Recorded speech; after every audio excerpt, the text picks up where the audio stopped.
So we'll see shortly, but basically to reiterate, when we're amending our own soil with fulvic isolates, it allows minerals to be recycled in the body and reduces the need for vitamin and mineral supplements. Um, fulvic substances supply building blocks for all the vitamins, and they supply nitrogen and sulfur to build amino acids, which effectively stimulates metabolism. Another very important benefit is the antiviral, antifungal, and antibiotic activity. And as you said, Dr. Faust, this really isn't an anti anything activity. It's making the plant, it's making the human more resilient. It's supporting the immune system by making it stronger, not by opposing anything.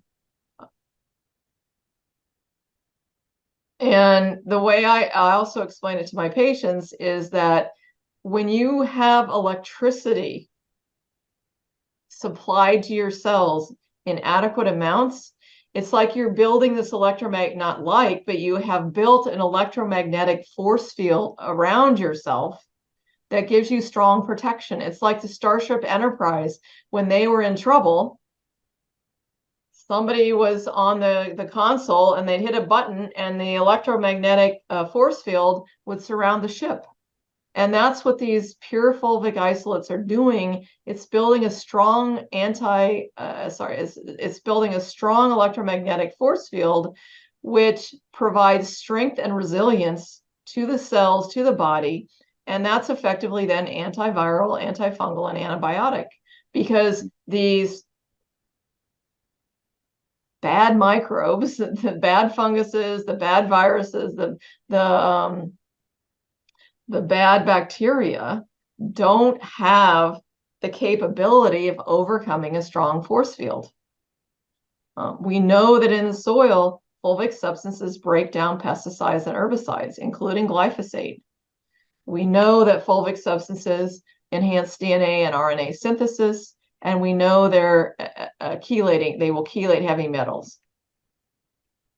Yes, we actually know that in ancient times in the U.S., back to the Civil War, the Revolutionary War, when people got wounded, got shot, they'd get gangrene, they'd get terrible infections. There wasn't any antibiotics. The only treatment was amputation. But no, there was another treatment, and that was packing the wound with peat. So peat is a source of fulvic acid, humic substances. In fact, we use peat Right. in some of our extractions, and that would eliminate the infection. Right. Back in the days before antibiotics, and save the guy's arm or leg, So packing it with peat. And what was going on there on the cellular level? Well, it was activating the natural immune response and activating all the components that react to foreign invasion of bacteria. Right. And And, then also supporting wound healing, bringing new cells to the area and big supporting the healing times. of the wound. That's one of the big dramatic effects of these substances is wound healing. Now they're showing it in dentistry that it combats oral biofilms and can reduce or eliminate gingivitis, gum diseases, and dental caries. In fact, there's a published paper that I just gave to my dentist friend just the other day. It was from the University of Edinburgh dental school, and it's dramatic, But again, it illustrates the same principle. Okay, so you're gargling with this, you're using it as a mouthwash, and it's making those cells resistant to all these bad things that can cause tooth decay and gingivitis and gum disease, which are major effects on human health, is your dental health and dental hygiene. It's a big thing. And now we know. So it's important to understand that these organic substances, these fulvic substances, do not prevent or cure disease, but your body cannot possibly function optimally without them. And without adequate humic substances, it's just a downhill course of a loss of function and a loss of integrity, which is what so many people struggle with today in the United States. So this is getting to the heart of the matter, what Dr. Faust has alluded to and touched on, that fulvic acids are a group of 800 or more organic compounds from 5 different functional groups, which contain carbon, hydrogen, oxygen, nitrogen, and sulfur. And these are chemical terms, but they can contain ketone carbonyls, which then become flavins and flavonoids. Why are there flavonoids in plants? Because they came from the humic substances. They came from the fulvic acid that entered the cell membrane and brought the flavins with them, and the flavonoids, which then become the flavones and the isoflavones. There are chemical substances called quinones and carbonyls and carboxyls, which become ubiquinones and vitamin E and CoQ10 and vitamin K. These are the building blocks for fat-soluble vitamins, for CoQ10. And how do these things get into the plant?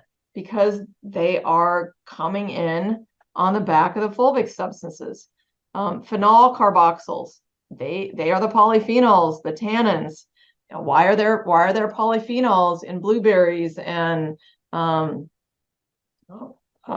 cherries and strawberries? Because they're coming from the fulvic substances that came from the soil. The aromatics, the protonated carbons, they're called, they become the sterols, the fatty acids. The methyl and methylene groups are the sulfur donors to make amino acids. So these fulvic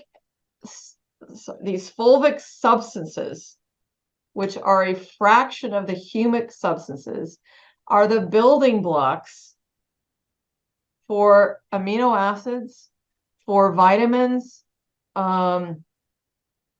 for the flavones, and they are the polyphenols. They're in these substances, and you don't have to extract them from food, which creates inflammation. So when you are supplementing your own diet with fulvic substances, you are getting what your cells need without them having to make inflammation to get them. It's as simple as I can say it. Like I said before, it makes no sense to try to combat inflammation by making more of it. The way that you combat the inflammation is to not make it in the first place. And that's what these fulvic substances allow you to do, is to reduce inflammation because of the very nature of what they are. And I know we're talking in chemical terms. Like I said, I have a chemical background. I understand the configuration and the process of this, and it's not something that someone without a chemical background or without an understanding biochemistry on a more detailed level. But I think anyone can take away from this that the fulvic substances, again, provide to your body the carbon, the hydrogen, the oxygen, the nitrogen, the flavins, the flavonoids, the polyphenols, the CoQ10, the vitamin K, the vitamin E, the building blocks for amino acids, without creating inflammation. Fulvic substances allow your body to work without creating more inflammation. So by doing that, you have the anti-inflammatory effects. The battery in your body is constantly being drained by what you are doing, and it must be recharged on a daily basis. Fulvic acids are required in adequate amounts for optimal cellular function. And as Dr. Faust has just said, we know that fulvic substances are depleted from the soil, and they must be then supplemented, whether you're getting them by growing your own organic food or you're getting it by taking a pure fulvic isolate product, you have to replace the organic matter in your body. And the water is critical to this because, as I said before, it's the water and the fulvic substances that are sustaining and supporting the battery of your body without producing inflammation. Fulvic acid then becomes a daily essential nutrient. I have been using Wujinsan in my medical practice for almost 20 years now.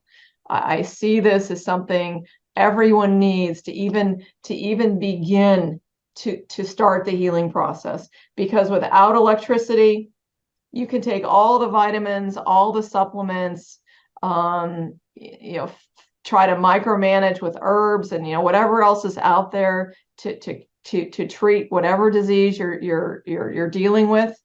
But if you don't have electricity, if you don't have electrical power, none of that has any action in your cells. It's just adding more work, and it's adding more heat, and it's just adding more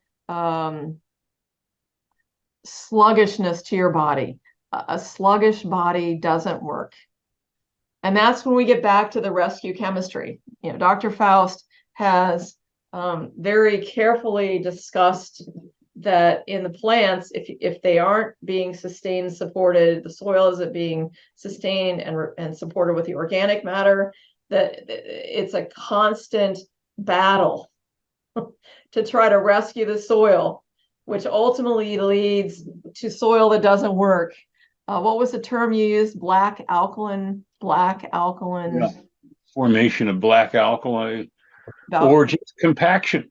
As the soil organic matter cushion is lost and the soil sticks together, and you have a hard compacted soil. And that's another reason to go to town and get a job. Right. And that's ultimately what happens to the human body too. Disease is hardness and compaction and drying out of the soil of which we're made. Yeah. And if our body is not wet, our body is 99% water molecules. If we are not wet, we are dry and compacted and we don't work. And then we don't even have the option of going to town to get a job because it doesn't sustain life. You get a new body at that point. Right. We're dead at that point. So, rescue chemistry is happening in the human body today too. We are trying to rescue all sorts of diseases with things that are fundamentally starting from a lack of electrical power and a lack of water. So that's why we're paying so much attention to helping you understand this, so that two basic things which you cannot live without. The first thing we know is that we can't live without oxygen for more than 2 minutes. The next thing we know, we can't live without water for probably more than a day. And, food we can live with much longer. Depends, some people 60 to 90 days without food. But air and water and organic matter is what sustains and supports us. And without that, our bodies just don't work. So ultimately, I asked the question, why aren't you taking Wujinsan every day? Please understand that if you're not recharging your cells every day, if you're not keeping your battery charged, it's not going to work right. And what happens in that case, different parts of your cells will go into I call suspended animation. That means those parts of your cells don't have electricity and they don't work no matter how many hormones, no matter how many vitamins and minerals you take, how much organic food you eat. If you don't have electricity to your cells, if you don't have water circulating in your body, your cells, your body will not work. So please consider that you need to recharge your battery on a regular basis and reduce the inflammation by supporting your body with something that helps you to move electricity without creating fire. Yeah, I will say that charging your battery, what happens if you take a car battery And instead of using distilled water or pure rainwater in that battery, you use a high salt containing water in that car battery. Well, it's going to destroy the battery. Right. Right. So that's a simple, illustration Right. Yeah. that Yeah. It's very good that we start looking at these different chemical concepts in a practical, practically applicable way so that we can make these connections. So thank you all for joining us today. If you have any questions, please let us know. You can reach us at office@manalifelab.com. That's OFFICE at MANALIFE lab.com. And please join us for our next presentation, which will be how to actually use fulvic acid in your daily life.